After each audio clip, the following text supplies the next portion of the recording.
Good morning students, myself Pramjit Singh, your SST teacher from शिक्षा भारती। कल हम कर रहे थे सत्ता की साझेदारी, हमने नया लेसन स्टार्ट किया था। उसमें हमने सत्ता की साझेदारी की बात की थी। सत्ता की साझेदारी 4 प्रकार से हो सकती है, वो कल हमने किया था। उसमें मुख्य जो 2 थी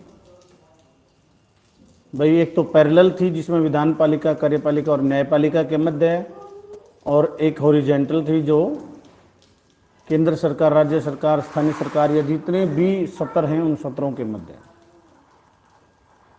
उसके बाद हम कुछ देशों के उदाहरण लेते हैं साझेदारी के कि किस किस प्रकार की साझेदारी है। और कल हमने ये भी क्लियर किया था कि ये साझेदारी जो है, ये साझेदारी कार्यों की, दायित्वों की साझेदारी है, शक्तियों की। तो बेल्जियम जो है, आज बेल्जियम के बारे में लेते हैं। बेल्जियम जो है यूरोप का एक छोटा सा देश है। कितना छोटा सा है? हरियाणा से भी छोटा, और आबादी हरियाणा से आधे से भी कम है। आबादी है करीब 1 करोड़, जबकि हरियाणा की आबादी 2.5 करोड़ है। और 1 करोड़ आबादी में 3 भाषाओं के लोग रहते हैं। 59% तो डच भाषा और 40% फ्रेंच भाषी, 1% जर्मन। तो जर्मन तो बेचारे 1% ही हैं, वो तो चुप ही रहते हैं, किसी विवाद में नहीं। तो कहने का मतलब मुख्य 2 भाषाएं कह लो, डच और फ्रेंच। दो स्टेट हैं, एक फ्लेमिश और एक वेलोनिया। फ्लेमिश जो स्टेट है उसमें डच भाषी लोग हैं, और वेलोनिया जो है उसमें फ्रेंच भाषी हैं। बस ये थोड़ा सा पॉजिटिव पॉइंट है उनका कि मिक्स नहीं है, दोनों स्टेट्स में अलग अलग हैं। फ्लेमिश राज्य में सारे डच हैं और वेलोनिया में सारे फ्रेंच है। जर्मनी दोनों में थोड़े थोड़े, जर्मनी तो 1% है। बेल्जियम की राजधानी है ब्रुसेल्स। ब्रुसेल्स में 80% फ्रेंच हैं और 20% डच हैं। यहां पर उल्टा है, पूरे देश में तो 59% है डच, यानी पूरे देश में तो डच ज्यादा है, लेकिन राजधानी ब्रुसेल्स में फ्रेंच ज्यादा है, और फ्रेंच ही समृद्ध और ताकतवर हैं। यानी सत्ता पर फ्रेंच का कब्जा है और वो अपनी मनमानी करते हैं का है, जबकि डच देश में ज्यादा संख्या में है। तो 1950-60 में तनाव बढ़ने लगा, कर दिया। ये वहां का सारा सीन था। आपसी झगड़े, विवाद होना शुरू हो गए। एक बार फिर रिवाइज करता हूं। छोटा सा देश है यूरोप का, 1 करोड़ आबादी है, जिसमें से 2 राज्य हैं, फ्लेमिश और वेलोनिया। फ्लेमिश में डच भाषी लोग रहते हैं जो 59% हैं, वेलोनिया में 40% फ्रेंच भाषी हैं, जर्मन 1% है। राजधानी है ब्रुसेल्स। ब्रुसेल्स में 80% फ्रेंच और 20% डच हैं। फ्रेंच ही सत्ता में है, फ्रेंच ही समृद्ध और ताकतवर है।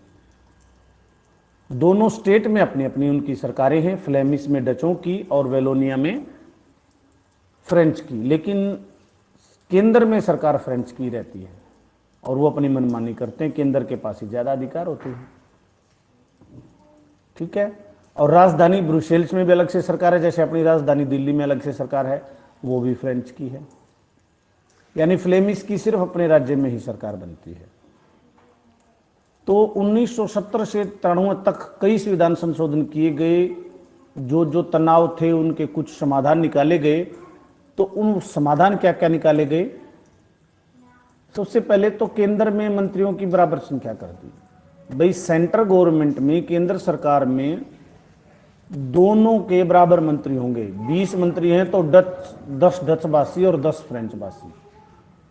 और जो भी कानून बनेंगे, खासकर जो मुख्य कानून हैं, उनमें पहले तो बहुमत से बनते थे, अब ये कर दिया कि दोनों का बहुमत होना चाहिए।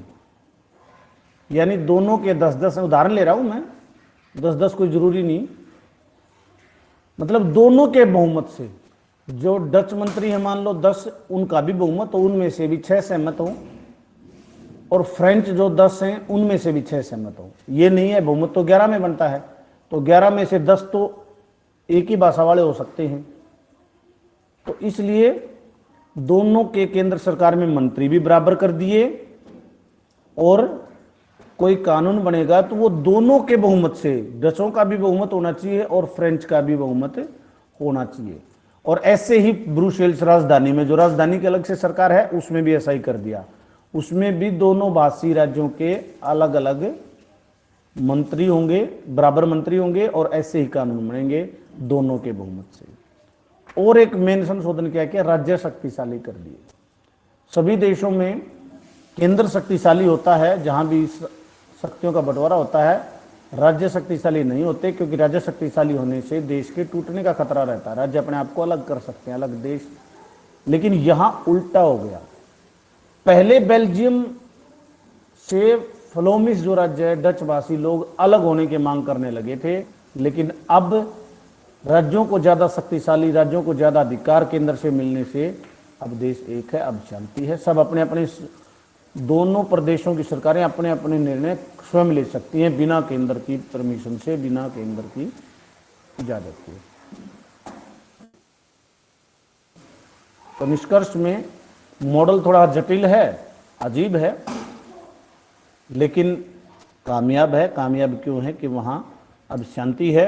और ब्रुसेल्स जो है, यूरोपीय संघ का मुख्यालय आजकल ब्रुसेल्स में है, यानी ब्रुसेल्स और बेल्जियम एक यूरोप के महत्वपूर्ण देशों में शामिल हो गया है।